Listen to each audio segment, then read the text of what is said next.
Dana had recently embarked on her university journey when she met her future husband, Alex. He, in his final year, had garnered the admiration of the entire female student body at the university. Alex, a tall and charming young man with gorgeous curly hair, quickly took notice of the attractive new freshman. She often concealed her face behind a cascade of red hair and oversized glasses. Dana's shyness made her a rare presence in the bustling dining hall, where she typically kept to herself, choosing a solitary spot far removed from her peers.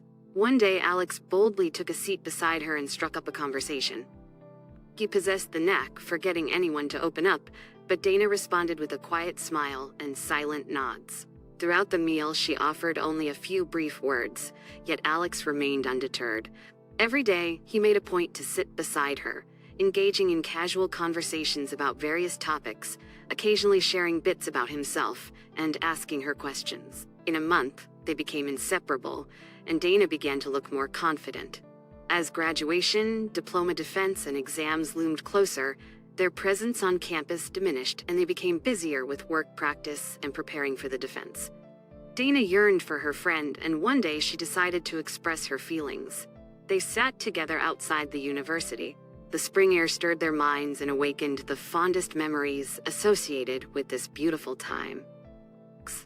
"I'm sorry we've been spending less time together," she confessed to Alex.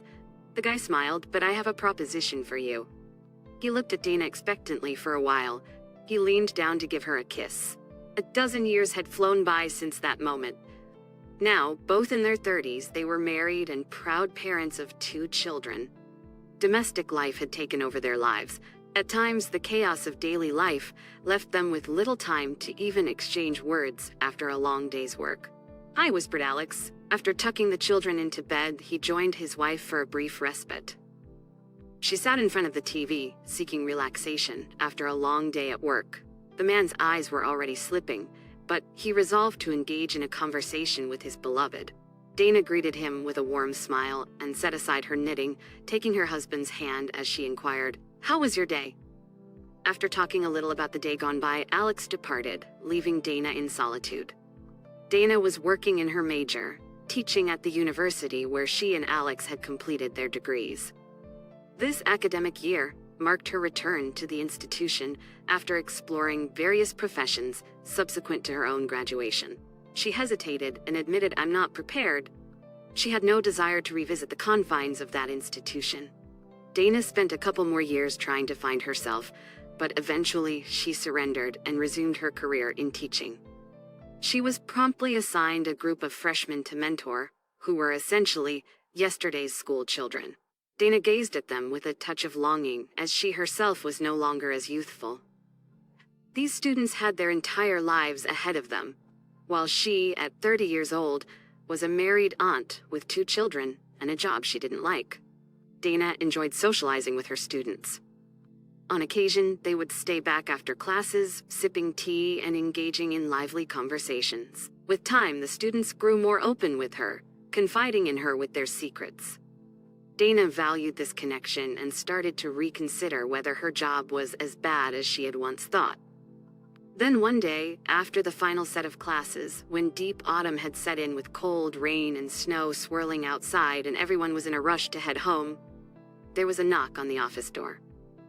The door creaked open just a bit, and Dana glimpsed one of her students standing there. She was already getting ready to go home.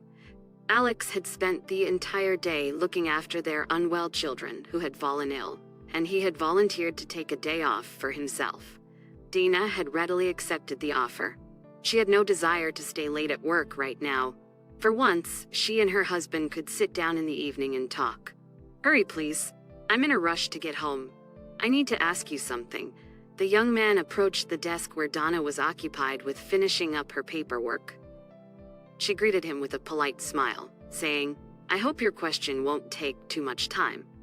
Max was a handsome individual with a charm that drew the admiration of many, and girls frequently expressed their attraction to him.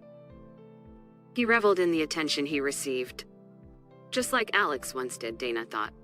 She liked Max. He had been there for her when she required assistance, displaying kindness and helpfulness. Max remained at her side, fidgeting with the drawstring of his sweatshirt in his hands, and then he uttered something so quickly that Dana initially failed to grasp it. He inquired, "May I kiss you?" Once the words left his lips, he moved closer to her and touched his lips to hers. Dana's thoughts in that moment remained a mystery, but she didn't retreat. Instead, she leaned in to reciprocate the kiss. But then she chased the guy away and sat there for a long time, digesting what had just happened. A week later, the situation repeated itself. Max entered after class when no other pupils were there. Dana requested that he go. She was already beginning to tell him why. "That's incorrect. This cannot continue." But Max interrupted her by taking possession of her body. Following the New Year's holiday, Dana made the choice to discontinue these gatherings despite her initial desire to continue. It had been more than 2 weeks since they had last seen Max. Reluctantly, she couldn't deny the fact that she missed him, even if she didn't want to admit it. Being close to her husband didn't give her the same emotions and satisfaction she got from the meetings with the student. With a resolute determination, she headed to the university, fully intent on bringing it all to a close. There came a knock on the door.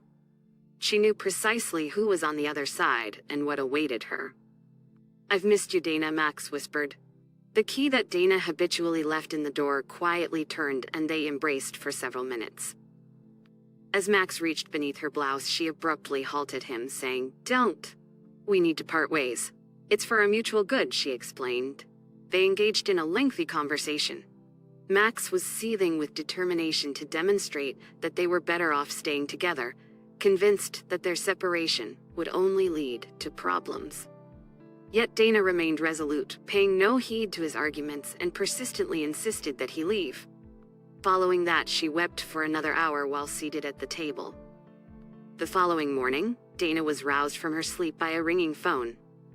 Seeing the dean's name on the screen, she couldn't help but feel a sense of foreboding. Upon answering, she was met with an irate voice instructing her to report to her workplace without delay. Dana hurriedly made her way to the dean's office. He was sitting at his desk, and she could see the vein on his forehead swelling and pulsing frequently with anger. "How old are you? Do you think with your head? What are you doing?" shouted the man at her. He yelled at her. Dana was initially taken aback, but then he practically hurled his phone in her direction. On the screen were pictures of her and Max. The guy had secretly photographed them together. In one picture, they shared a passionate kiss. In another, he loomed over the table while Dana lay beneath him. And in the third, she was on her knees while he held her hair. She didn't look any further. Fear gripped her. She pressed her palm to her mouth, tears flowing down her cheeks. The phone buzzed with a message from Alex. She noticed several previous texts and 3 missed calls from him. It appeared that it wasn't just the dean who now possessed those pictures. Outside the university, on the bustling street, her husband anxiously awaited her. He stood by his car, chain-smoking cigarettes one after another. He observed the students nearby, glancing at their phone screens and sharing laughs over something. On one hand, he couldn't help but sympathize with his wife, who had gotten such terrible fame. On the other hand, he couldn't deny that she got what she deserved.